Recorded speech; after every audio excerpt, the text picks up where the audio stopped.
Bom dia, boa tarde, boa noite. Vamos começar mais um episódio dos Agilistas. Antes de introduzir os convidados, eu vou falar um pouquinho aqui sobre o tema que a gente quer discutir aqui hoje. É um tema sobre o qual a gente já comentou em outros episódios, que é a necessidade que as grandes empresas, principalmente, têm de escalar o ágil. E que é um desafio, assim, gigantesco. Dentro desse desafio, muitas vezes as empresas começam a usar como referências alguns modelos ou frameworks, né? Nós vamos falar sobre isso daqui a pouco, que aí começa já o cerne da discussão, que é meio paradoxal, que são modelos prescritivos de como que as empresas deveriam escalar o ágil. Isso é curioso porque a essência do ágil é não ser prescritivo, né? Então já começa esse dilema aí. Então, para discutir isso, a gente trouxe hoje um convidado aqui bem bacana. Ele vai se apresentar daqui a pouco.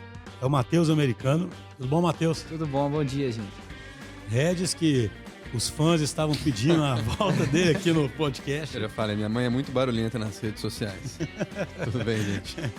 E uma presença nova aqui, o Gustavo. O Gustavo, o pessoal às vezes reclama que eu apresento todo mundo aqui informalmente. O Gustavo, ele... Mas eu sou o Gustavo. Não tem jeito, não. O Gustavo, ele atua como gerente de conta lá da Localiza, né? E representa a DTI nessa conta. Ô, Matheus, se apresente aí, a gente até brinca, né? Qual que é o... Hoje os cargos estão mudando também, né? Qual que é? Fala um pouquinho sobre você, para o pessoal entender quem você é, a gente poder começar a conversa. Tá bom. Eu sou o Matheus, né? Eu sou mineiro, sou daqui de BH. Eu estou na Localiza como diretor de desenvolvimento, agora cheguei há pouco tempo, cheguei em fevereiro desse ano. Antes disso, eu vim de uma longa jornada fora de BH, né? Desde que eu formei, eu sou engenheiro de formação, eu saí e fui para São José dos Campos primeiro. Trabalhei um pouco lá na Embraer, na parte de sistemas aviônicos e tal, né? Fazendo a parte de desenvolvimento de sistemas embarcados dentro das aeronaves. Aí depois eu saí lá de São José dos Campos e mudei para o Rio. Até curioso, foi muito mais motivos pessoais, né? Eu tinha passado um Réveillon lá no Rio e falei, cara, quero morar nessa cidade. Foi engraçado, assim, dia primeiro eu estava dentro do mar lá, e aí eu virei para uns amigos meus que estavam passando o Réveillon e falei, cara, vou vir para cá. Em março eu estava morando no Rio. Acabei entrando lá num programa de trainee na Oi, um programa chamava Trainee Executivo, de desenvolvimento acelerado. E aí entrei lá dentro da TI da Oi. Enfim, tive uma carreira lá dentro muito focada para a parte de engenharia de software em si, né, de qualidade, isso.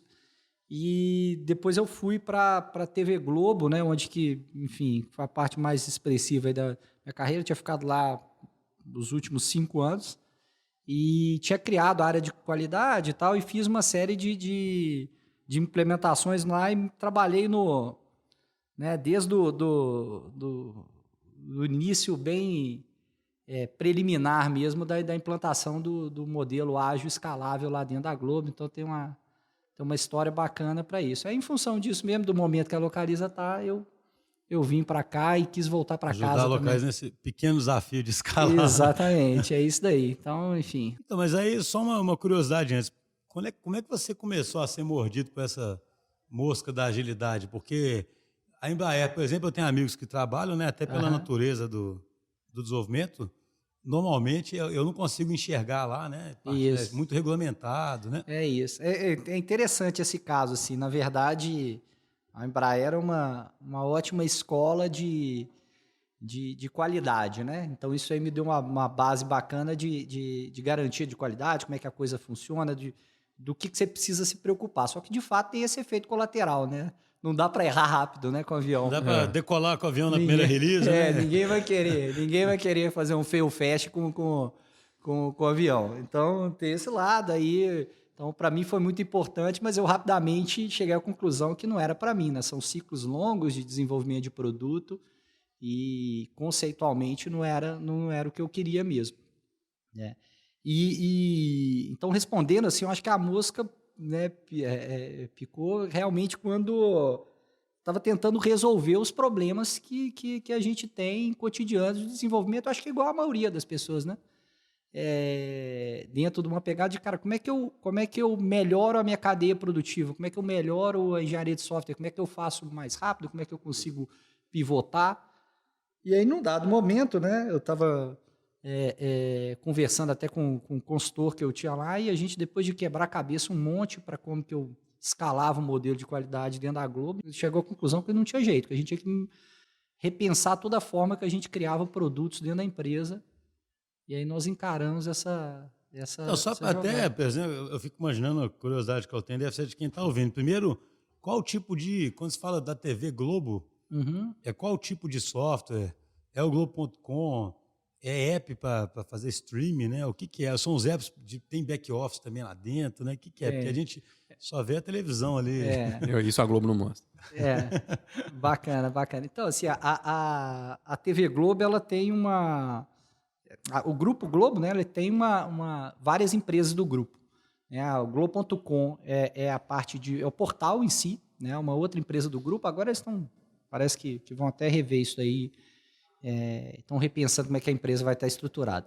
Mas, então tem a Globo.com, tem a Globosat, que é outra empresa do grupo, mas o core business mesmo está na TV Globo, né? A gente chamava lá no Rio de Canal 4, né, disso, que era TV aberta mesmo, de fato. Então, assim, os sistemas, basicamente, tinha lá na época, sei lá, 1.500 itens de configuração, e os sistemas, eles cuidavam desde a parte comercial de relacionamento, a parte de montagem toda da grade de programação, né, a parte de produção de conteúdo, então, né, edição, montagem, configuração, contratação de elenco, alocação. Então, tem uma pegada muito forte de planejamento e alocação de recursos, né, uma parte de logística muito complexa. Então, você precisa desde, sei lá, reservar junto com a prefeitura, às vezes uma rua lá do Leblon, né? Muita novela lá no Leblon e tal, então você precisava blocar ali no Leblon, como é que ia funcionar isso, e aí já ter o maquiador certo, e aí, né, o cara de fotografia, por exemplo, que era especial, que era especializado na parte de fotografia de praia, por exemplo, porque isso tem o cara que é melhor de fotografia se você vai fazer algum cenário à noite, por exemplo. Então, tinha toda essa componente, você precisava reunir todos esses assets ali, né?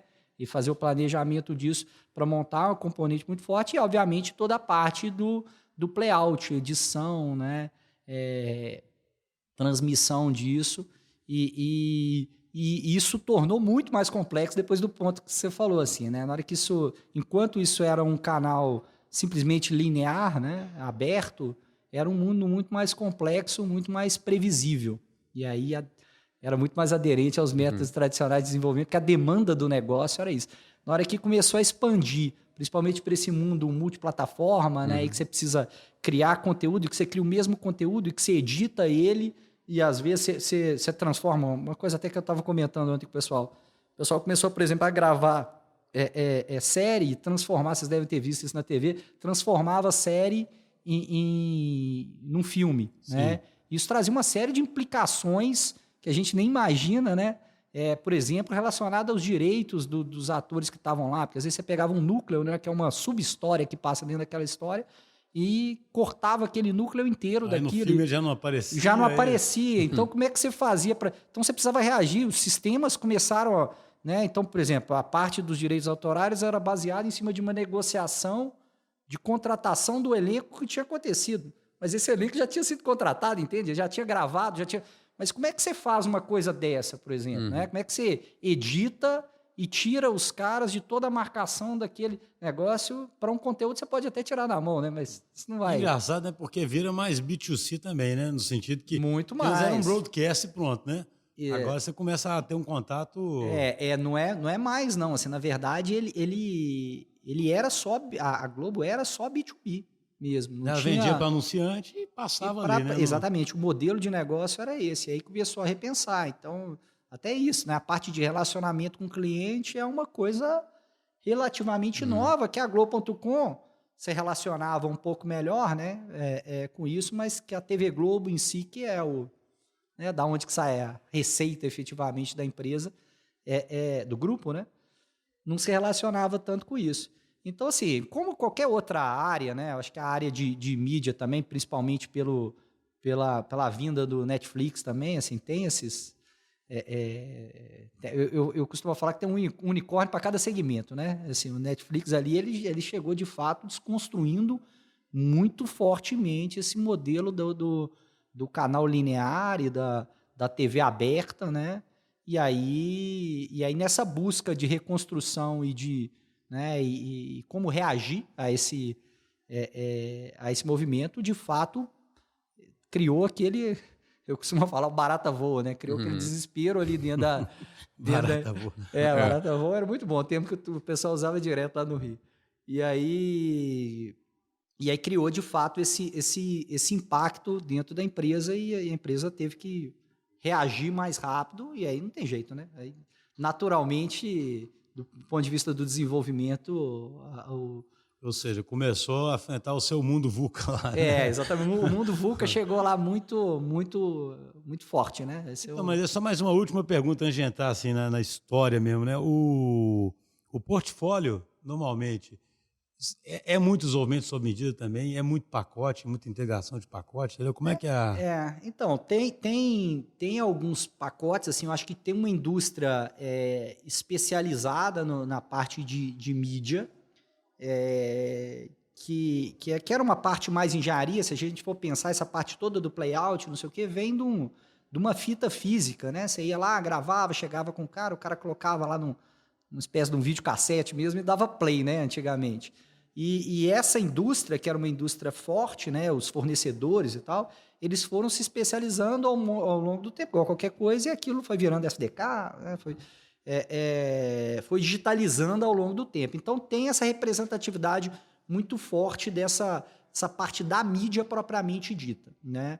Mas tirando essa parte, tinha muito sistema mesmo custom, e tirando SAP, né, ERP, essa parte que a maioria das empresas tem os componentes mais financeiros que, via de regra, são pacotes mesmo, eu diria que a maioria das aplicações eram custom, né? Tirando esse cenário, obviamente, Mas quando você chegou lá, então, era o desenvolvimento tradicionalzão, waterfall? Tradicionalzão, né? E além do desenvolvimento, acho que eu costumo falar que tem um pacote, né? Uma coisa vai puxando a outra. Então, junto com o tradicional, também tinha um modelo muito forte de fábrica, né? Aquele modelo que no primeiro momento era offshore, né? Depois passou a ser nearshore. Então, tinha fábricas de desenvolvimento, por exemplo, né? Ficava lá no Rio, mas a principal fábrica de desenvolvimento nossa era em Recife. Né? Então, assim, literalmente, um nem olhava na cara do outro, passava pedido, né? E vinha software compilado, né? Então, assim... E aí foi uma longa jornada, né? Durante essa implementação de qualidade, a gente apanhou bastante ali no começo, tentando controlar o incontrolável, né? Tentando criar parâmetros lá nos falecidos ALMs, né? Antigamente a gente falava de ALM, a coleção outono e inverno, agora fala que é DevOps, né? é isso, mas aí você fazia uma série de parâmetros lá nas aplicações de ALM de como que aquele software tinha que ser construído, né? Mas era muito, muito complexo, muito modelo de muita fricção, né? E cada vez mais lento, né? Você indo no sentido contrário do ASIS. Você tentava controlar, mais controle, né? Mais... É muito pesado, muito caro, né? E cada vez mais lento. Então, aí que nós chegamos nesse ponto, né? Como é que a gente vai... Beleza, eu preciso gerar valor, não dá para eu fazer simplesmente de qualquer jeito, mas eu tenho que reagir a esse... Tem que ter mais velocidade. Mais velocidade. Aí, enfim... Eu acho que isso é quase que um padrão, né? Cada um vai contar a sua história triste aqui, mas no fundo, troca o segmento, troca os desafios, mas os motivadores são mais ou menos os mesmos. Engraçado que o motivador sempre é o medo mesmo, né? Não, é mais o medo do que a oportunidade nesse caso, né? Esse é o negócio. É o medo da disrupção ali mesmo, né? Então, mas aí eu imagino o seguinte, a gente começou na introdução que eu falei que a gente ia falar sobre o perigo de escalar de forma burocrática, mas antes de escalar, você tiver que começar de alguma forma. Como é que foi lá? Porque a gente aqui na DTI brinca muito tem um episódio nosso que chama The Fucking First Step, né? A gente fala assim, cara, dá o primeiro passo, né? A gente brinca que se fosse um filme americano, certamente o cara ia falar isso pro outro, né? Então, você imagina que vocês começaram, antes de ter o problema de escalar, Sim. tinha o problema de começar alguma coisa, né? Sem dúvida. De onde partiu? Assim, partiu de cima, partiu de vocês? De onde que veio essa? Essa eu acho que é a pergunta a mais importante, assim, e que eu acho que também tem acontecido com muita gente, assim. Eu acho que agora a gente está vivendo um momento que está na moda, né? Então está começando a vir de cima. Isso, né? As organizações, e acho que esse é um dos perigos até do que a gente vai falar mais de framework, que a turma tá cada vez mais quer comprar o ágil, né? Quanto que tá, embrulha para mim que eu quero levar, né? Mas naquela época, né? Isso nós estamos falando de 2014 e tal, a turma não tinha esse negócio ainda, né? Não como moda, né? Obviamente o movimento ágil já estava evoluído, mas corporativamente não se tinha comprado. Hoje é mainstream, né? Exatamente. Hoje o cara que não está adotando se sente para trás, né? Inverteu, exatamente. né? Ainda tinha a piadinha na época, né? Ainda parecia que você estava, no fundo, que você estava querendo dar um migué para não entregar, né? Para não ter que dar prazo, para não ter que... É isso. Corporativamente era essa a resposta que você tinha que... Tipo assim, aquela história é muito bom trabalhar assim, né? Não tem prazo. Você está querendo férias, né? Por isso que você está querendo vir com essa coisa. Então, assim... respondendo as duas coisas, né, do primeiro passo e do de onde que veio, assim, realmente eu falei um pouquinho aqui, saiu de uma conversa da gente tentando destravar os processos e ir para uma fase 2.0 muito de processo de desenvolvimento nosso, efetivamente. A gente já tinha nessa altura uma célula, meio que um P&D nosso, não era relacionado à estrutura em si de P&D lá da Globo, que até tinha isso formalmente, mas enfim, dentro da área mesmo de desenvolvimento, a gente tinha um gerente destacado que estava fazendo o desenvolvimento ágil, mas eram de projetos ágeis e muito ad hoc, né? Eram pedidinhos que caíam ali, que fazia, mas que não gerava de fato uma diferença, né, com isso. E aí, no caso lá, a gente pegou e fez um primeiro recorte, né? Então, como é que foi o primeiro passo, de fato? A gente pegou uma série de projetos que tinham, uma série de iniciativas que tinham rodado no ciclo. Eu acho que um dos grandes cânceres que a gente tem nas organizações, eu falo isso com todo mundo, é o modelo orçamentário dela, né? Se a gente for olhar o negócio ágil em si, né, por trás, uma das coisas que é primordial é a gente trocar do modelo empurrado para o modelo puxado, né? E o ciclo orçamentário das empresas, ele é empurrado. Ele impede, né? Impede totalmente. Isso. Então, você passou num ciclo, você já carimbou dinheiro na iniciativa, e em qualquer cenário que você vai falar com a turma também, que money rules, né? Então, assim, o dinheiro está carregado na iniciativa. A iniciativa ela é soberana, né? Assim, aí eu tenho que acontecer agora, eu tenho dinheiro, quanto que tá aqui, pá, vamos fazer. Isso já quebra toda a estrutura operacional, né, do que a gente precisa montar. Então a gente pegou esses projetos primeiro, fizemos um estudo, um mapeamento de algumas meio que cadeias de valor. Então a gente se espelhou lá num framework, aí eu vou até detalhar mais esse negócio do espelhar mais para frente, né? Se espelhou num framework que é o SAFe, né? Que talvez esteja perigosamente sendo encarado como o santo graal agora.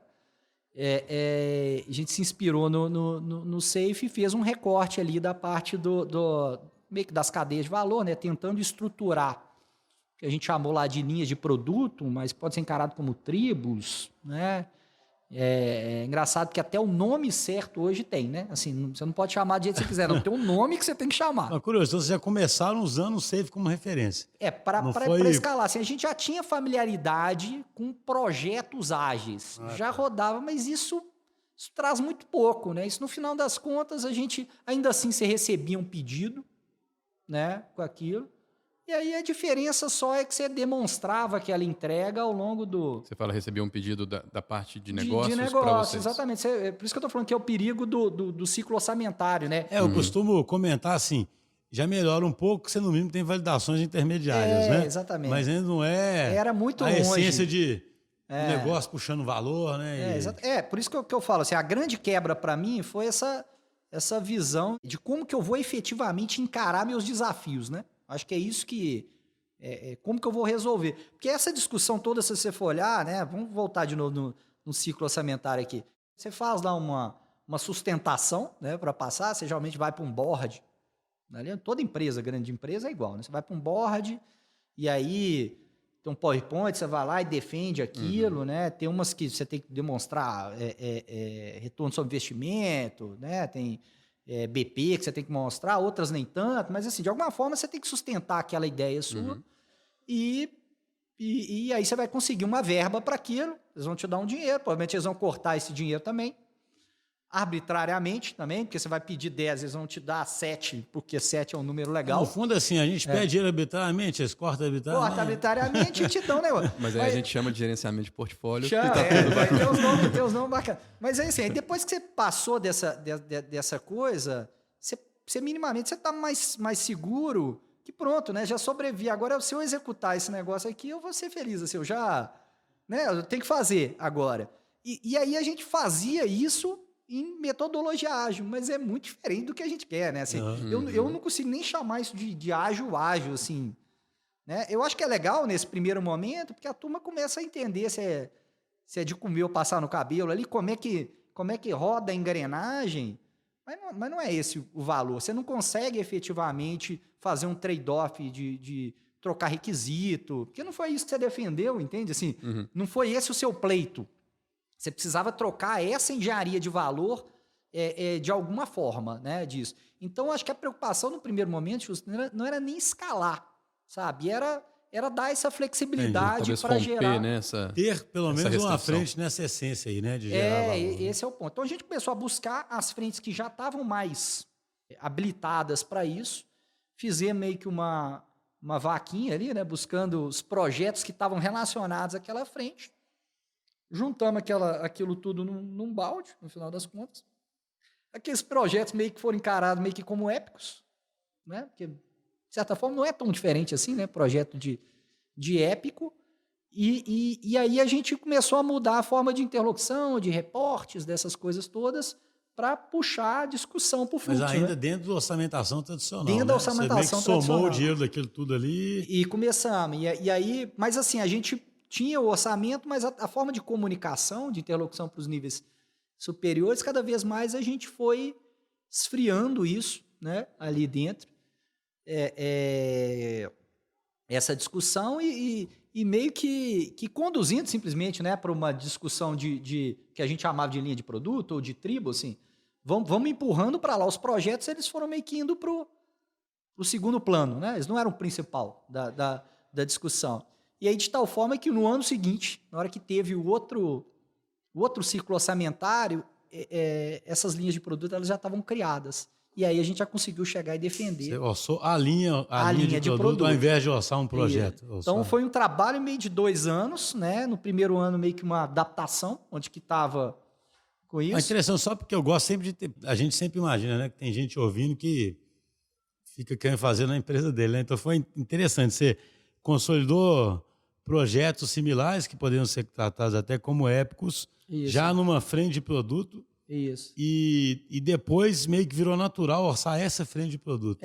E aí, com isso, essa frente ganhou a flexibilidade para ir decidindo, porque agora o orçamento era da frente de produto e não mais de cada... exatamente. É tipo isso, né? Assim, você podia ter até algum racional para orçar a frente de produto, mas o que interessava... Ou seja, é importantíssimo o pessoal passar a enxergar essas frentes ou de produto ou de fluxo de valor, né? Que seja a unidade que a pessoa vai pegar, porque vai orçar outro elemento, né? Não, mas e aí o legal, até entrando um pouquinho na coisa nossa, é isso, assim, até para o pessoal que está ouvindo, assim, isso também não é um framework, né, que eu estou criando aqui. Foi a forma que a gente encontrou ali e que deu certo, que na verdade, isso que são os frameworks, né? Coisas que as pessoas encontraram, que deram certo. E que são uma referência para você se inspirar, são uma referência, né? e assim, e aí vai colocando. E aí no meio disso, eu sempre costumo falar com a turma, assim, teve muita coisa que a gente usou lá, que era assim, cara, não tinha feito ainda. Não tinha porquê eu pegar um V0 ali, né, um greenfield, e inventar uma coisa que fazia sentido para mim se eu não tinha referência nenhuma. Então, por isso, assim, na hora que eu estava criando as coisas, eu olhava muito para o Safe mesmo e falava, cara, Vamos colocar baseado nesse... Não rodamos, entendeu?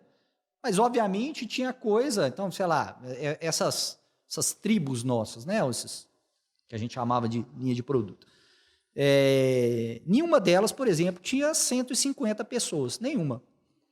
Se a gente olhar lá no Safe, né? O que ele chama lá de program, né? Que é meio que a camada da tribo, que tem o Agile Release Train lá, eles falam que tem que ter 150 pessoas. Assim, a gente tinha de 30, entendeu? Assim, por quê? Porque pra gente fazia sentido aquilo ali. Mas aí a gente olhava aquilo ali e falava, pô, o que a gente quer fazer é mais ou menos parecido com isso aqui, entendeu? Então, como é que eu vou tratar? Ah, tinha todos os papéis que estavam lá? Não, também não, né? A gente olhava alguns papéis, e o legal é o seguinte, que o framework geralmente ele vai para uma visão meio de endgame ali, né? Do final da coisa, né? Dificilmente ele tem o que temos para hoje, né? Porque você tem que olhar para a organização ali, a gente tem que fazer muito isso, por exemplo. Cara, primeiro momento, assim, não tem PO. Isso eu acho que é muito crônico nas organizações. Não tem. Ah, não, mas não tem. Ah, mas o que é melhor? Você pegar um cara qualquer para meio que passar na prova, né? Colocar a espada no cara e nomear ele de PO, né? Assim, parabéns, levante-se agora, você é o PO. Ou é preferível, eventualmente, você jogar sem isso no primeiro momento, porque não tem, gente.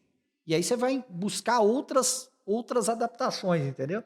Então, assim, no momento zero, por exemplo, eu criei um layer dentro do meu time, que era meio que um analista de negócio mesmo, tradicional, que ainda tinha uma interlocução com o negócio. Então, assim, como a coisa nasceu totalmente bottom-up, né? Totalmente de um problema que a TI estava tendo, não foi um top-down corporativo, implante-se isso, e as pessoas não queriam isso, né? Efetivamente não queriam mesmo, tinham resistência. Lembro, por exemplo, a primeira reunião que eu fui para tentar mapear personas, cara, nossa. E aí eu falei com a turma, gente, acaba com esse negócio de persona, agora não. Porque virou piada com a turma, entendeu? Você não levou Lego na sala, não, né? Não, nesses primeiros momentos não. Mas persona, na hora que eu cheguei lá, eu falei assim, a Cristina, o que a Cristina quer fazer? Cara, aqueles caras de turma mais old school mesmo, assim, mas acabou a reunião. O cara fala, quase para com essa palhaçada aí, mas né? Foi isso mesmo, logo, acabou a reunião ali, entendeu? E aí, esse é o perigo, assim, mas precisa de persona, né? Assim, a gente... cara, não dá, não, assim, pra quê, né? Nesse momento, assim, você não vai conseguir chegar lá se você sabe o que eu acho curioso? Quando você fala aí não sei o que vocês acham, né? Quando você, uma reflexão que veio, quando você fala assim, o framework vai lá e define assim, tem que ter um PO, né? Na verdade, você tem que saber priorizar bem o que o negócio precisa e entregar valor em curto prazo. Você tem que procurar isso, né? Exatamente. E aí, só que o cara, às vezes, interpreta o seguinte, eu tenho que ter um PO. Isso. Né? E mesmo que o PO não esteja nem fazendo isso, né, cara? Eu falo assim, é curioso, né? Porque, no fundo, como o modelo ágil, na sua essência, não é prescritivo, seria muito mais importante um time entender, por exemplo, a gente precisa entregar valor em curto prazo. Se tiver um PO, melhor, porque vai ter um cara mais dedicado a nos ajudar a fazer isso. Mas nós temos que começar a nos movimentar para isso, né? Eu acho que esse que é o grande chão, né? E, na verdade, o pessoal vai lá, preciso disso, preciso daquilo, nem entende direito o que é a essência. Só vendo a receita ali, né?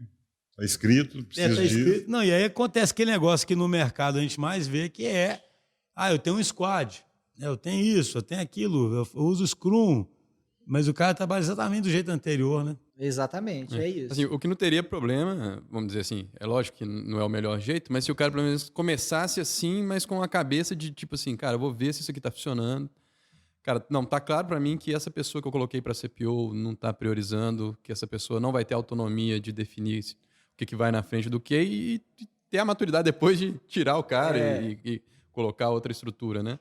Eu acho que o grande problema é o apego, né? Achar que a fórmula ali é que vai te dar, né?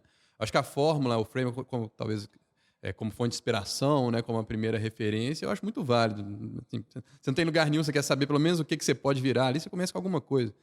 Mas testa, né? O primeiro passo ali, testa o framework com a com a crítica, né? Com o senso crítico ali de que, cara, isso aqui não está funcionando, vamos fazer as nossas adaptações. Sim. Não, e o Schuster falou um negócio, a gente está falando de framework escalável, né? Mas a gente pode dar um passo atrás, né?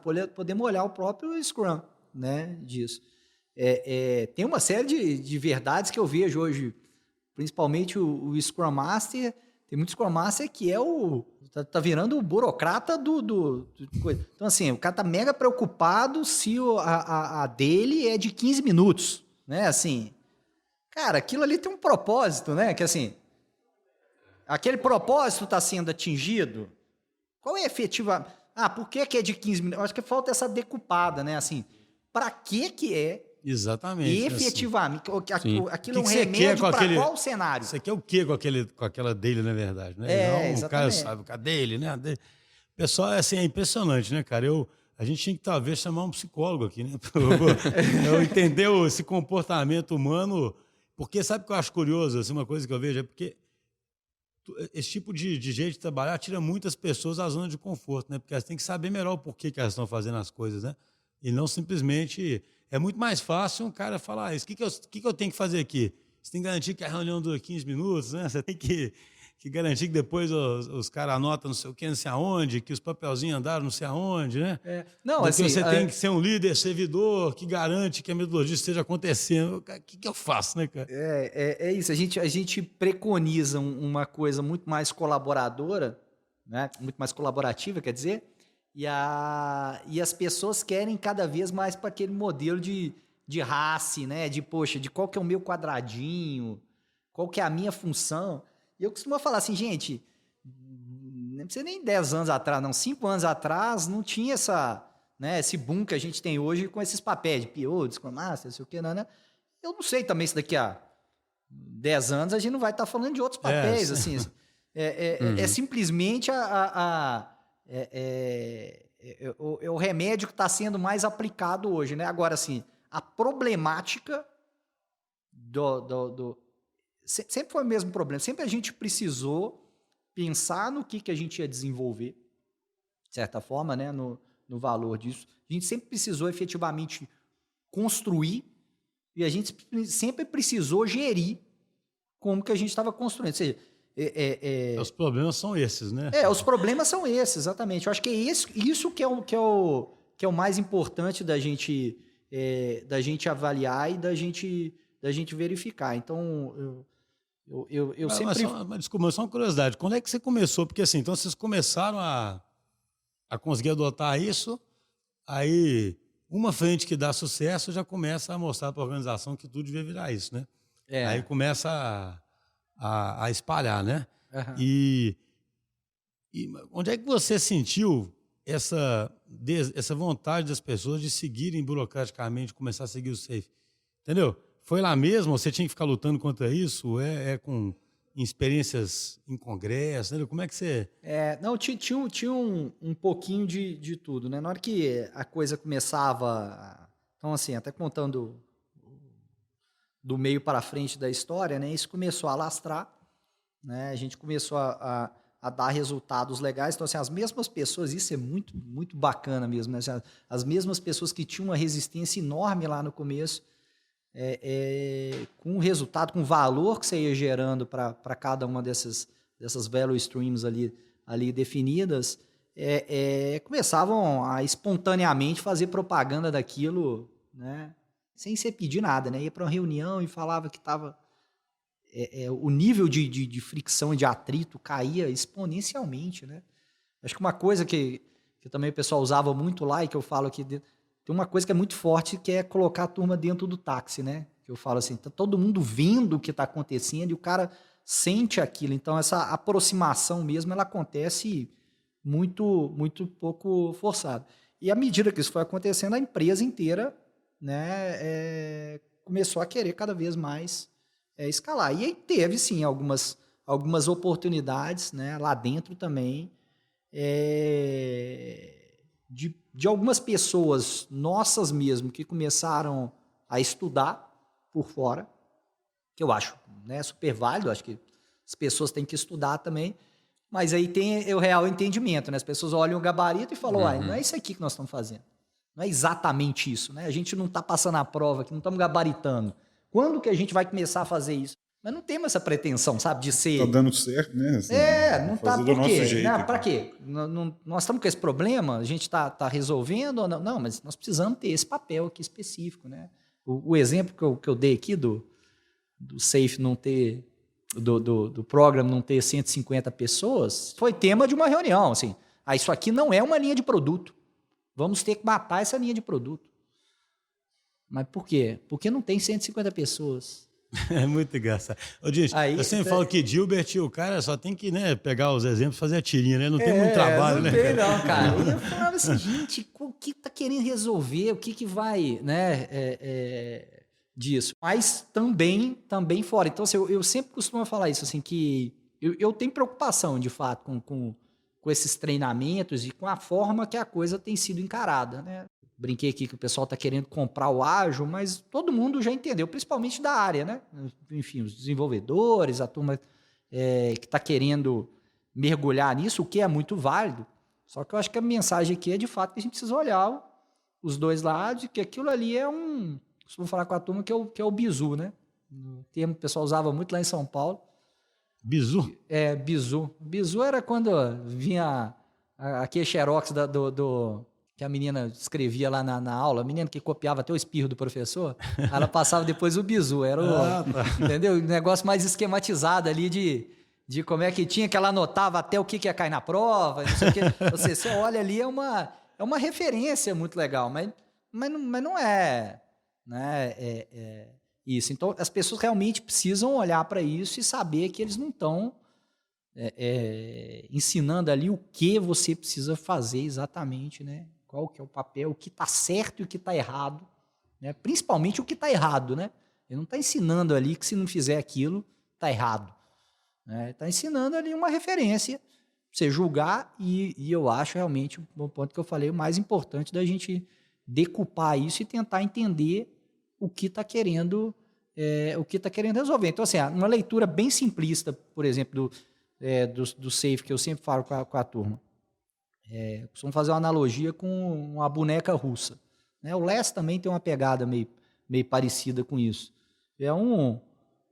São camadas diferentes de ciclo no fundo da mesma coisa, né? Eu tenho uma etapa coisa com uma abrangência mais... Com uma abrangência maior. Eu tenho um planejamento de uma plane, que todo mundo já está careca de saber, uma plane, execução, review, retrospectiva.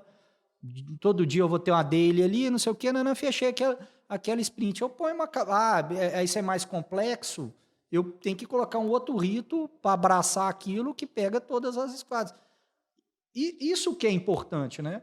E aí tem meio que um POzão, meio que um Scrumzão, né? Que lá eles chamam meio de RTE, chamam de Product Manager, mas assim, no fundo é um POzão, um Scrumzão, entendeu? Um engenheiro de software lá que no fundo é um devzão, né, também, e aí você vai colocando aquilo. Então tem um... É um Gustavão. Um Gustavão, né? Gustavão, aí tem o Gustavão. É um Vinição, Felipe. Mas é isso, assim, acho que é uma visão, acho que às vezes mais simples, né? Não, sabe o que eu acho curioso? A gente até brinca, às vezes eu fico falando aqui na DTI que tem coisas que são decepcionantemente simples, né? É isso. E aí, assim, frustra, né? Quem quer... Né? Igual, por exemplo, eu, pela minha natureza, olha que eu leio pra caramba, né? Eu tenho uma dificuldade em ler, tipo, o livro do SAFE, entendeu? Porque é um livro que vai vir cheio de... Até o site né? O site você entra lá, qualquer um assusta, fala, caceta... Aquilo já não parece uma coisa do ágil, né? Já não parece, isso. Sei lá, você pega lá o livro do Kent Beck, cara, é um livro, eu até brincava sempre, é um livro pequeno, né? No cara nem faz um livro de 500 páginas, né? O Extreme Program Explained lá, né? É um livro simples. E eu acho curioso, acho que eu já dei esse exemplo aqui no podcast anteriormente, mas eu acho legal comentar que tem um livro que conta o case, por exemplo, da Microsoft, quando ela foi fazer o Visual Studio, ficar ágil, né? Assim, as equipes ficarem ágeis, entendeu? E aí é curioso demais, né? Porque tem um momento lá que o cara vira e fala, como se fosse, por exemplo, tem vários squads, e aí ele escreve até de forma meio dramática. Eles tinham que se sincronizar, saber as prioridades um do outro, e etc, etc. O que eles faziam? Aí o cara responde assim, eles conversavam. Tipo assim, tinha uma reunião um dia que o pessoal apresentava os backlogs e depois tentava, com gestão à vista e muita comunicação, aproximar os caras Eventualmente você pagava o preço de um desalinhamento, mas normalmente você tinha um benefício enorme deles poder trabalhar mais independentes, né? Sim. Assim, tem gente que não aceita essa solução, sabe? Entendeu? Sim. Mas como assim? É simples demais, né? Eles conversavam. Sim. Isso aí, né? Assim...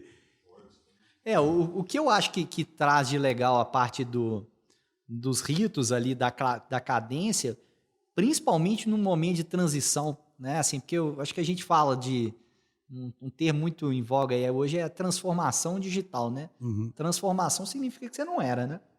Porque eu acho que uma coisa é nascer mais digitalmente, não sei o quê, e outra é você pivotar para isso. E aí, se a gente voltar lá na parte orçamentária, isso aqui, assim, as organizações elas têm um modelo mental waterfall, né? Então, acho que alguns ritos desses mais corporativos, eles ajudam, de fato, a criar esse education de puxar a discussão pro fluxo, né? Assim, para a cadeia e não para a iniciativa. Então, assim, por exemplo, ontem eu estava observando não sei se era ontem ou anteontem, enfim, essa semana eu fui fazer um Gemba Walking lá, né? Eu tô fazendo isso volta e meia lá com as squads que a gente tem lá na Localiza. E aí, tava andando lá dentro, entrei lá numa das squads nossas e o pessoal tava na hora fazendo uma... O pessoal que vai ouvir da Localiza vai até saber de qual que é que eu tô falando. E aí, entrei lá dentro O pessoal tava fazendo a daily, né, de lá. Eu achei legal, né? Um momento bacana de ser. Aí fiquei lá ouvindo. E uma das coisas que o pessoal falou lá era exatamente relacionado a passar, né, tarefas, features, enfim, buscar essa relação de dependência que muitas vezes uma squad vai precisar de um desenvolvimento de outra, enfim. Né, porque também é tudo muito bonito, que a squad tem que ter autonomia completa, não sei o quê, mas aí pega em questões arquiteturais, questões de conhecimento, assim... Esse mundo é lindo no papel, né? Na prática não é assim. Cheio dos obstáculos, né? E não vai ser, né? E aí vai ter que ter isso mesmo. E aí o pessoal ainda estava beleza, estão dentro da squad já bem maduro, né? Assim, modelo ágil até bacana, né? Tá num nível bem interessante ali. É o que a gente está fazendo ali na Localiza. Claro que tem ponto, né, para avançar, mas enfim, tá à frente da maioria do mercado. Mas tem essa questão, de fato, de escalar. Então, na hora que eu saio da squad e vou para outra, ainda vai um pedido meio empurrado, né? Assim, vai... Sim. Cara, faz isso aqui para mim, né? Totalmente fora de um ciclo, fora de uma batida. É claro que eu concordo integralmente, assim, a base de tudo é o diálogo, sim. Mas tem uma parte de education que eu acho que ajuda. Se a gente colocar, por exemplo, colocar todas as squads em fase. Sim, não, claro, existe uma estrutura que vai favorecer essa comunicação, né? E aí o rito nada mais é que é um momento, né? Que você vai abrir ali, é a hora de pedir, pode conversar, não, pode não, deve conversar fora daqui, você não tem que deixar para ali, mas aí você tem uma batida, uma coisa, um momento que está de fato todo mundo se planejando, que se você colocar alguma coisa no backlog ali e discutir aquilo fica mais fácil, e que se for uma coisa, por exemplo, um épico, é uma coisa mais complexa de se negociar, de fato. Então, deveria ter uma janela mais estruturada para se negociar um épico, uma menos estruturada um pouco para se negociar, por exemplo, a feature, né? E a história, por exemplo, já vai dentro do time ali mesmo, né? Então, isso eu acho que é legal, assim, mas quando eu olho um Safe da vida, assim, tem muita coisa, muito mais, né? Assim, é um tiro de canhão enorme, né? Então, assim, mas isso é uma das coisas que está ali, de forma estruturada e que ajuda, assim, sem dúvida ajuda a montar um... E quando você fala, por exemplo, a teoria, vamos supor, você quase que resumiu já, né? A questão complicada é a execução, né? Entende? Isso. Eu falo assim, não é que o cara vai... Por isso que não tinha que ser tão complicada. O difícil é, na prática, sincronizar as cadências, criar a cultura certa para ter essa comunicação, né? Criar o tipo de líder que consegue tomar essas decisões e ficar confortável com isso, né? Porque eu falo assim, não adianta você ler 500 páginas, sabe? Porque eu troço, a filosofia não é tão complicada. O que é difícil, porque eu não subestimo. Eu não acho que essa mudança ela é fácil mesmo, não. Mas por isso que a gente fala sempre do primeiro passo e de ir aprendendo, né? É isso. Primeiro o squad tenta, não está sincronizando, aí aprende o que faz. É isso que os caras têm que fazer, e não achar que vai ter uma fonte iluminada ali que vai, né? É o que eu falo sempre com a turma, assim, né? Vejo uma casa de ferreiro, espelho de pau enorme, né? Assim, todo mundo sabe que a construção do software é uma coisa artesanal, né? E aí por isso que foi tão bem empregado, assim. Obviamente, uma implementação de um modelo dessa complexidade é totalmente artesanal também. Mas aí a cabeça da turma ainda vai no modelo waterfall. Então, assim, eu quero colocar um tiro tudo só, definido, né? certeiro, que vão entrar, que é um pouquinho do que a gente estava conversando, né, mais cedo. Vai entrar um tiro só, com todas as definições, com tudo pronto. Não quero experimentar, né? Que é isso que o Justo estava falando assim. Não quero rodar, não pode dar errado, assim. Mas, gente, não é essa a cultura que a gente está tentando colocar, né? Não, é tudo contraditório, né? É tudo Porque muito contraditório. A pessoa é toda... Gente, eu sempre falo isso aqui, né? Até futebol, quando um time perde, é porque não planejou direito, já viu? Isso aqui é a coisa mais execução que... Assim, o cara pode até não ter planejado o elenco, mas, assim, eu acho engraçado demais isso, né? O jogo é cheio de aleatoriedade, acontece 1 milhão de coisas lá, aí na hora que acaba a explicação, faltou planejamento. Você vê que assim, tá entranhado, né, cara? Assim, faltou planejamento. Agora, uma curiosidade que eu tenho. Como é que você enfrentou as estruturas tradicionais no começo, né? Tipo assim, você foi lá e começou a criar uma visão de produto, mas tinha um PMO ali te pedindo prazo, que o pessoal sempre me pergunta isso. Acho que é uma pergunta... A parte mais de organização mesmo, organizacional, né? Outro dia o Breno Cerqueira, que até foi da Localiza, não sei se chegou a conhecer o Breno Cerqueira. Não conheci ainda, mas já falaram o nome dele. Ele é CEO da Prodap atualmente. Ele gravou um episódio com a gente, eu achei interessante que ele falou assim, olha, ele fez uma analogia que eu achei bem bacana, ele falou assim, ele até falou daquele filme lá A Vida, acho que é A Vida de Pai, né? A Vida de... que o cara tá com um tigre no barco, sabe? Lembra o filme? Sei, lembro. Aí ele fala assim, vão ter os tigres lá e você tem que alimentar o tigre, senão a gente mata, sabe? Assim, eu achei bem interessante. Então, assim, não adianta você achar que você chega do dia para o outro, por exemplo, e, vamos supor, não reporta mais nada, né? Só vai fazer do seu jeito. Como é que você alimentava uns tigres lá, cara? Todo mundo, né? Assim, a gente... Mais um negócio que eu com o Gustavo, a gente tem conversado muito aí disso e é um ponto que eu acho que é fundamental dessa mudança, né? Assim, a pessoa ela tem um modelo mental, né? Assim, não só os PMO, mas assim, a organização inteira, né?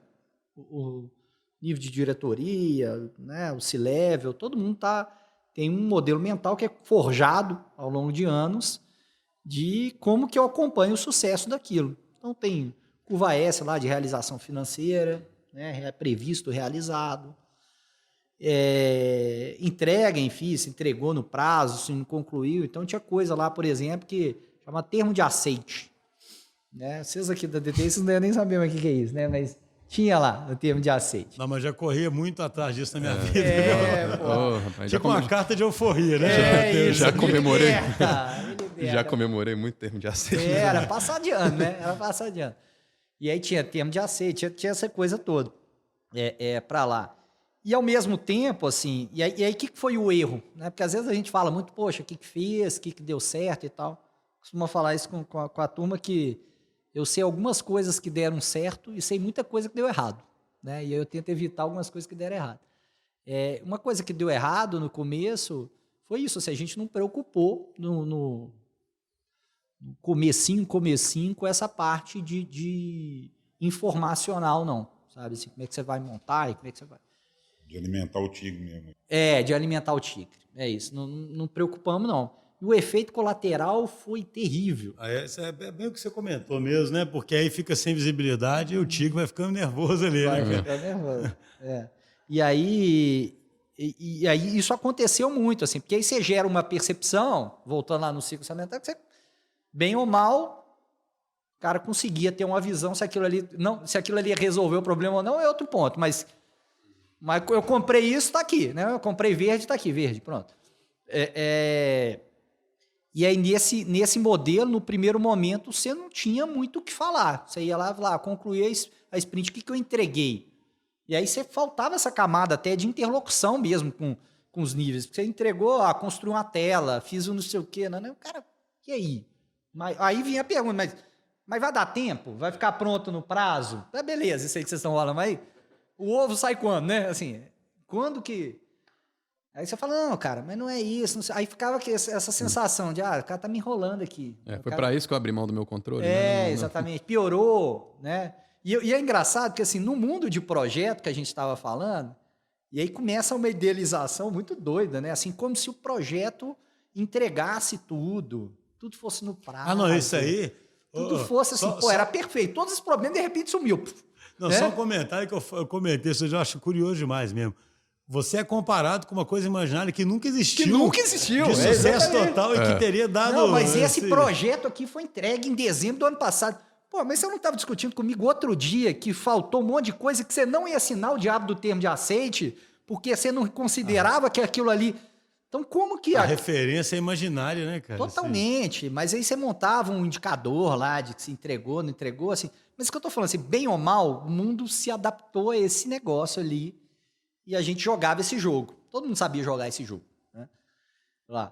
E aí a gente não preocupou nesse primeiro momento lá, mas ao longo do tempo a gente foi, de fato, né? Não demorou, meia dúzia de porrada que a gente tomou lá, a gente entendeu que isso aí era primordial de fato. A gente começou a construir dashboards e o primeiro momento, até em função, se vocês lembrarem da transição, que no fundo a gente colocou os projetos, né, como funding ali para essas linhas de produto e tal, no primeiro momento era de fato um reporte meio de feature. Era um reporte de feature. Porque o compromisso estava muito ligado à feature. Só que ao longo do tempo, naquele mesmo reporte, naquela mesma coisa, comportava desafios, né? E a feature, muitas vezes, ela tem um objetivo, né? Quer dizer, deveria ter sempre, né? Mas muitas vezes ela... Aos pouquinhos foi virando para isso. Foi virando para isso. Aí, mas era o mesmo formato, entendeu? A gente foi simplesmente lapidando aquilo ali. Então, só fazer uma pergunta do nosso lado, Gustavo. Como é que você enxerga isso? Sabe, é interessante, né? Do lado... Qual a gente também tem que alimentar um tanto de tigre, né? Tem. Como é que você sente? Assim, eu estava conversando até isso com o Matheus outro dia.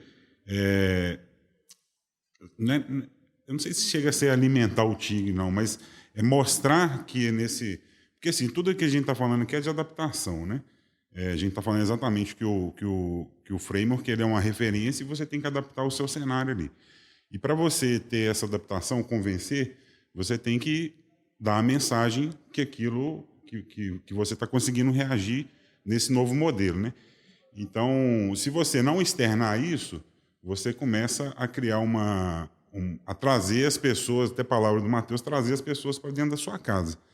E quando você traz a pessoa para dentro da sua casa, essa pessoa, como ela está de fora, você abre a porta, ela começa a entrar em coisas que aparentemente está quebrando a sua autonomia. Então, e dentro do time pode dar essa sensação de microgerenciamento. Mas esse microgerenciamento, na verdade, é um efeito de uma coisa que você não fez, que é externar. Então, essa parte de comunicação, para fortalecer, né, a atuação de forma ágil e incremental, ela é uma das coisas mais importantes, é uma das coisas que a gente briga muito com o time e uma das coisas mais difíceis de fazer. Né? É subestimado isso, né? É muito subestimado. Esse próprio relato que o Matheus deu aí sobre a daily lá da Squad que estava acontecendo, já é um reflexo de uma adaptação que houve, de um sentimento que o pessoal teve, porque chegou um momento que eles foram fazer uma plane e aí esbarrou com impedimentos. E aí eles identificaram que realmente tinha que ter um passo antes. E aí incorporaram isso. Isso que é a adaptação. Agora, você não consegue entrar com isso tudo, prever isso tudo antes de começar a fazer, né? Então, o importante é ir executando gradativamente, identificando esses pontos. Né? Quer completar alguma coisa aí, Regis? Não, o que eu estava pensando sobre essa questão, com os exemplos que o Matheus está dando aí, e essa reflexão última do Gustavão, é que é interessante que quando você pensa no frame como uma referência para você começar a fazer alguma coisa, eu acho que até um executivo que não é de TI, ele fica confortável de saber que você está testando um negócio que talvez, né, que tem algum indício ali de que foi testado e aprovado por outras pessoas. Tem um conforto ali, né? Você sentir isso. Não está sendo cobaia, né? Exatamente. Você está passando por um negócio que não é uma invencionice ali. Mas é interessante que se ele pensar que aquilo ali, na verdade, não está mudando só a TI dele, que aquilo ali é um framework que não deveria mudar só a TI dele, deveria mudar o negócio dele, eu acho que ele seria menos, sei lá, afoito a abraçar um negócio pronto, sabe? Eu acho muito pretensioso dizer que um framework vai dizer como todos os negócios têm que se organizar. Porque eu não sei se isso está na cabeça, à medida que a gente vai falando, eu fui pensando nisso, e de repente o pessoal que está ouvindo pensou também. Essa reflexão é interessante, né? A gente está escalando, a gente não está escalando a TI, né? A gente não está escalando os projetos de TI, nós estamos criando. Ele acha que é uma coisa para TI, então comprei aquele método pronto. Se você perguntar para ele, você acha que vai ter um método pronto para o seu negócio? Ele já vai ficar assim, claro que não, né? Lógico assim. que não. Como é que vai ter um framework que vai dar certo lá para mineração, para mídia, para, né, a parte de carros, né, de aluguel, de frota? Como? Então, e aí você, dentro do que você pode falar, obviamente, se você já sente... Que diferença que você sente entre Globo e Localiza, assim, entendeu? Que a Localiza está ficando extremamente digital, né? Sim, e B2C muito, né? E tudo, né? A Localiza tem... Ela é uma complexidade, eu falo, só quem está ali dentro, que todo mundo acha que o seu negócio é mais complexo. Né? A gente estava discutindo um dia com um possível cliente da área de saúde, aí ele falou, nosso negócio é muito, muito complexo. Aí ela parou e falou assim, se bem que todo mundo pensa assim, né? Não, mas é assim. Mas é uma coisa muito, né? Eu posso falar de quem chegou há pouco tempo, né? Eu falo isso sempre lá dentro da Localiza agora. Assustei muito com a complexidade do negócio, né? A gente realmente tem uma falsa percepção que alugar carro, você vai lá no balcão, pede, parece um carro e você vai. É um bom conceito de abstração, né? A gente, sei lá, está discutindo questões, sei lá, da multa, por exemplo. Como é que chega a multa no carro? Você vê o volume, como é que aquilo ali é... Cada pequena coisa é um negócio, é muito, né? 250 mil carros, né? Assim, é um negócio... Cuidar de 250 mil carros. É um negócio absurdo, né? Então, o que eu vejo de diferença, né, também, assim, eu acho que eu sinto mais, eu também falei isso várias vezes lá dentro da Localiza com as pessoas, assim, eu sinto mais genuíno, sabe, o desejo da Localiza, desde a da alta liderança ali, né, do CEO, do COO, assim, das pessoas, elas realmente querem. E a Localiza, ela está num momento muito, muito bom, muito saudável, né? Saudável financeiramente, dando resultados excelentes. Então, assim, ela não está naquele negócio de correndo atrás, sabe? Ela está realmente ali de cara para o vento, né? Muito de cara para o vento. Então, isso dá uma certa... Tira um pouco do peso, né? Que a gente estava falando ali tem que dar certo, tem que dar certo amanhã, porque senão... Né? E a gente precisa disso, né? Para esse movimento. Precisa de uma... É claro que tem-se um cuidado enorme de uma empresa, né? Chega onde chega. Eu acho que até esse é o grande paradoxo da coisa, porque meia dúzia de moleque dentro de uma garagem tentando der certo, der errado, amém, né? E vamos dar um all-in ali e ver o que dá. E numa organização desse porte, não vai fazer isso, né? Então... mas eu acho que essa posição da empresa deixa. E a empresa até recentemente tem se reposicionado muito com a pegada de mobilidade, né? Isso já mostra muito, né, assim, o problema que a empresa está querendo resolver. Né? Assim, o meio é o aluguel de carro, é a frota, não sei, mas o problema, isso tem uma aderência total ao que a gente está falando, né? Assim, não é prescrever o como, né? Já começa o que o Regis falou anteriormente, né?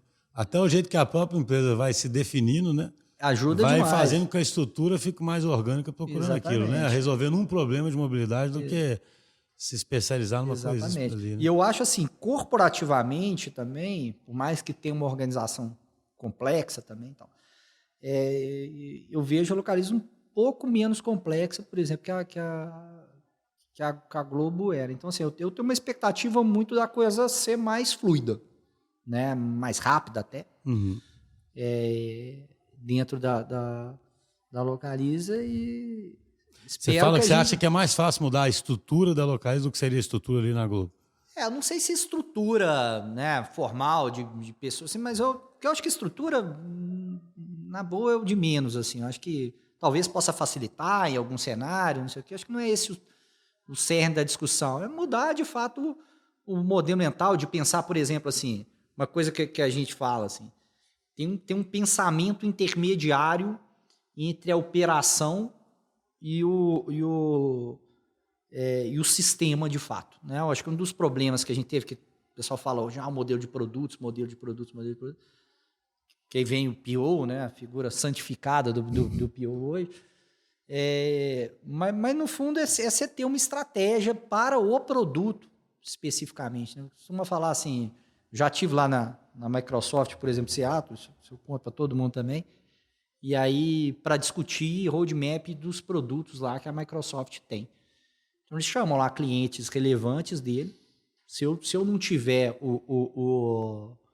se eu não contratar, ou se ninguém contratar os produtos da Microsoft, a Microsoft fecha, né? Assim, isso é o motivo de viver dela, quem paga os boletos ali são os clientes, né? Dele. Mas ainda assim eles pegam aqui, então eles chamaram lá, tal, fazem uma dinâmica, saem de lá com uma série de mapeamentos, né, das necessidades dos clientes e agradece lá, obrigado, põe a gente dentro do avião, né, para garantir que a gente foi embora mesmo, vê você embarcando, e aí você vai embora. Aí depois eles pegam aquela informação toda, que é essencial, que é fundamental, compilam ela e montam um roadmap de produto, tem uma estratégia, tiram coisas. Então, sei lá, eu posso ter chegado lá e falar, eu quero uma API aqui para integrar com Trello. Sei lá, eles vão falar assim, não, Trello, isso aí estrategicamente para a gente não faz sentido, eu quero sei lá. Então eles vão dar a estratégia do produto deles, com os benefícios do produto. Claro que ouvindo muito forte, não só a voz do cliente final, mas a voz do stakeholder, né? Do que é, mas monta essa estratégia de produto e aí constrói, de fato, o produto junto com isso. Eu acho que junto com esse modelo todo, a gente tinha um estrangulamento dessa camada intermediária da estratégia de produto. Assim, os sistemas nossos, porque o pessoal fala de produto, mas produto no fundo é o sistema em si, né? Só não é o sistema porque arquiteturalmente a gente construiu uns monolitos, uns negócios que fazia tudo de tudo, aí a turma arrumou esse negócio de produto para dar uma arrumada nesse paradoxo aí que tem do que é o quê, né? Mas enfim, entendendo isso como sistema, vocês precisam de uma estratégia, né? E a gente precisa pegar trade-offs assim, nesse momento agora eu paro para fazer uma manutenção nisso ou eu saio colocando feature de negócio aqui simplesmente desordenadamente, né? Eu falo com a turma, o objetivo de toda corrida é o carro vencer a corrida. É totalmente antagônico o carro parar para trocar pneu. Totalmente, né, contra-intuitivo. Mas se ele não fizer isso, ele não vai ganhar a corrida, né? Assim, ele não tá parando por outro motivo, ele está parando para ganhar a corrida. Entendeu? Mas se tiver um cara com foco o cara só vai querer que acelera. Então você precisa olhar o todo disso e olhar como que seu produto de software, né, vai perpetuar lá na frente. Então, assim, eu acho que boa parte é disso, assim, a organização entender que não é existe a operação do negócio, eu acho que tem a turma com as dores, com não sei o quê, mas eu até certo ponto eu acho que isso tem que separar um pouco mesmo, e aí não estou entrando no mérito do negócio, da TI, acho que cada um adota, né, o próprio Gartner tem 30 receitas ali, né, cookbooks também, mais framework também para tu lá de como é que você deve fazer, como é que você deve montar, mas assim, mas tem um pensamento intermediário. Não, mas tem um negócio que você falou, achei muito legal, assim, até para remeter um episódio nosso, um episódio que chama Ignorância Intencional, que a gente fala muito, assim, se eu entendi bem o que você falou, a empresa como um todo tem que aprender melhor a fazer esse produto, sabe? E saber quando tomar certas decisões, porque quando eliminar um débito técnico, quando combater um risco, né? Porque o pneu ficando careca ali é tipo um débito técnico, né? Que você tem que resolver ali, senão você não acaba a corrida, né? O próprio e a gente negócio, né? A gente fica brincando que, assim, se a empresa está ficando digital, esse conhecimento tem que estar se espalhando, né, pela empresa, e é para que as decisões vão sendo tomadas de forma coerente, né? E não só ficar fazendo feature, né? É fantástico. Olha, infelizmente vamos ter que encerrar aqui, que já estamos... passou de 1 hora de podcast, mas foi uma conversa muito boa. A gente, com certeza, né, acho que vai fazer outros episódios aqui. Acho que cumpre muito o objetivo do nosso podcast, que é semear essa cultura e compartilhar experiências reais. Então, queria agradecer muito a sua presença aqui, Matheus, e Prazer. espero que você tenha gostado também. Não, gostei muito e chamando, estamos aí. Eu acho que enfim, é um prazer poder vir aqui na DTI e contar com vocês lá também, ajudando a gente nos desafios e poder compartilhar também um pouquinho daqui que a gente... A próxima agora a gente pode falar mais do que a gente está caso falando. real lá, né? Exatamente. A gente acabou falando Nós estamos mais, justamente né? nesse processo agora, né? Exatamente. A gente pode daqui uns mas meses. nós podemos depois trazer daqui um pouco dos resultados dos próximos passos aí. Para mim vai ser um prazer. Isso aí. Excelente ideia. Beleza, obrigado aí, pessoal. Obrigado, pessoal. Alô, pessoal, um abraço, até o próximo episódio. Valeu.